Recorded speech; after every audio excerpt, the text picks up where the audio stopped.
வணக்கம். நாம வீட்டை எதுக்காக சுத்தம் செய்றோம்? அழுக்கு, தூசியெல்லாம் இருந்தா அது நம்மளுக்கு ஏற்புடையதில்லை அப்படின்றதுக்காக சுத்தம் செய்றோம்.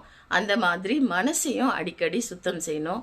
இதுக்கு நார்மன் வின்சென்ட் பீலே அப்படின்றவர் த பவர் ஆஃப் பாசிட்டிவ் திங்கிங்னு ஒரு புக்கில் என்ன சொல்லியிருக்காருன்னா, நம்மளோட உடம்புல தேவையில்லாத எதிர்மறை சிந்தனைகள் வந்து சேரும்போது அதை எப்படி பியூரிஃபை பண்ணுறது அப்படின்னு ஒரு ஐடியா சொல்லியிருக்காரு.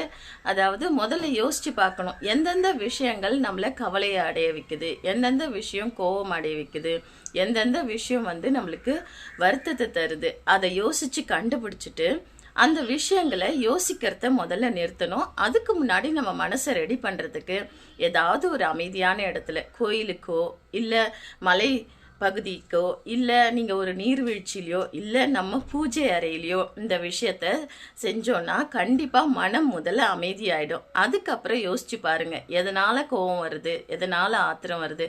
சில விஷயங்களை நம்மளால் மாற்றவே முடியாது, அதை ஏற்றுக்கொள்ள பழகணும். ரெண்டாவது விஷயம், சில விஷயங்கள் நம்மளுக்கு கோபம் தரத்த, வருத்தம் தரத்த அப்படியே யோசிக்கிறத முதல்ல நிறுத்தணும். இப்படி செஞ்சோன்னா நம்ம மனசை அடிக்கடி சுத்தம் செய்யலாம். வாழ்க வளமுடன்.